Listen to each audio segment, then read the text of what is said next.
Governor ప్రసంగానికి ధన్యవాదాలు తెలిపే తీర్మానంపై శాసన మండలిలో చర్చ జరిగింది. గత ప్రభుత్వం రాష్ట్రాన్ని అప్పుల కుప్పగా చేసిందన్నారు కాంగ్రెస్ ఎమ్మెల్సీలు. కాళేశ్వరంపై విచారణ చేసి ప్రజలకు నిజాలు చెప్పాలన్నారు ఎమ్మెల్సీ జీవన్ రెడ్డి.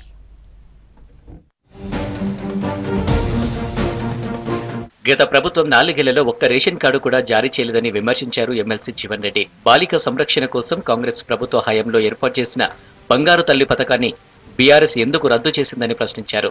మీరేదో ₹1,00,000 ఇచ్చారు, చాలా సంతోషం అధ్యక్ష. మేమేదైతే బంగారు తల్లి అమలు చేసినాం, గర్ల్ ప్రొటెక్షన్ స్కీమ్, బాలికా సంరక్షణ పథకం అమలు చేసినాం. మీరు పార్లమెంట్ సభ్యులుగా ఉన్నాడు అధ్యక్ష. దాని స్థానం ఏం చేసిండ్రు మీరు? ఈ కళ్యాణ్ లక్ష్మి షాదీ ముబారక్ పట్టుకొచ్చిండ్రు, మంచి. కానీ అది ఎందుకు రద్దు చేసింది అధ్యక్ష? బంగారు తల్లి అది పిల్ల పుట్టినప్పటికీ పెళ్లి యుక్త వయసు వచ్చే నాటికి ఏదైతుందో ₹2 లక్షల ఆర్థిక సదుపాయం కల్పించేట్టుగా కార్యక్రమం అది అధ్యక్ష. అదో చట్టం అధ్యక్ష. బంగారు తల్లి చట్టం, అది ఇట్ వాజ్ యాక్ట్. ఆ యాక్ట్ రద్దు చేసిండ్రు అధ్యక్ష అని చెప్పి అంటున్నా.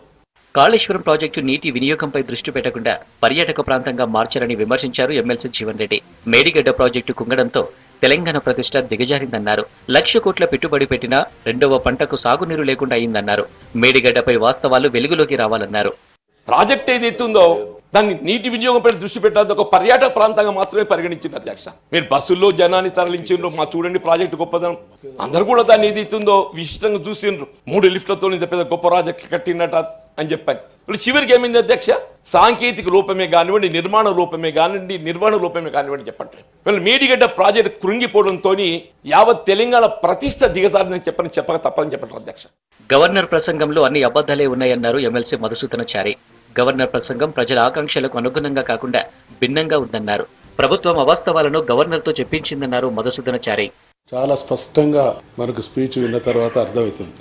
గవర్నర్ గారి ప్రసంగం రాష్ట్ర గౌరవాన్ని పెంచేదిగా, ప్రభుత్వ హుందాతనానికి నిదర్శనంగా, ప్రజల ఆకాంక్షలకు ప్రతిరూపంగా ఉండాలి. కానీ వారి ప్రసంగం ఇందుకు భిన్నంగా పరనింద, ఆత్మస్థుతి తప్ప పరిపక్వత లేని డొల్లతనం ప్రస్ఫుటమైంది అధ్యక్ష. గెలుపోవటంలో రాజకీయ పార్టీలకు సహజం. అంత మాత్రాన గెలిచిన వారు పరనిందతో ప్రజలను మభ్యపెట్టడం ద్వారా పాలన సాగించవచ్చు అనుకుంటే అది ముమ్మాటికి వంచనే అవుతుంది అధ్యక్ష. గత బీఆర్ఎస్ పరిపాలనలో రాష్ట్రాన్ని అప్పులపాలు చేసిందనడాన్ని ఏకీభవిస్తున్నా అన్నారు ఎమ్మెల్సీ అలుగుబెల్లి నర్సిరెడ్డి. తెలంగాణలో 90 లక్షల మెట్రిక్ టన్నుల బియ్యాన్ని మిల్లర్లకు ఇచ్చారన్నారు.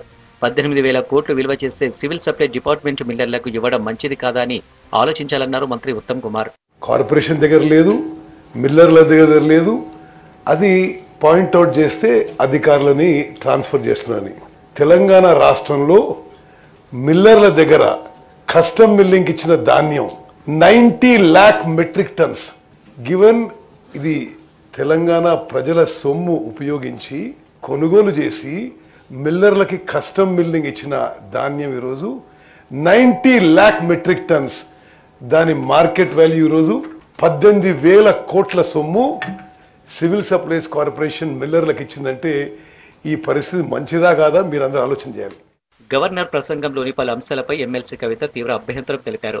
అభ్యంతరకరమైన వ్యాఖ్యలను రికార్డుల నుంచి తొలగించాలంటూ అమెండ్మెంట్ ఇచ్చారు. గవర్నర్ ప్రసంగంలోని విముక్తి, అణిచివేత, నియంతృత్వ పాలన, వ్యవస్థల విధ్వంసం, వివక్ష వంటి పదాలపై అభ్యంతరం తెలిపారు కవిత.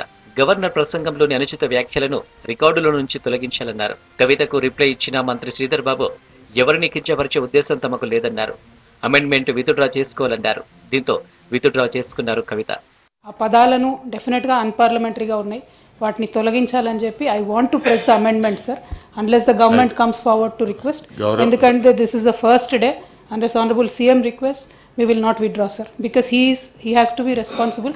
The language used in yesterday's governor's speech is not acceptable to our party and people of Telangana also.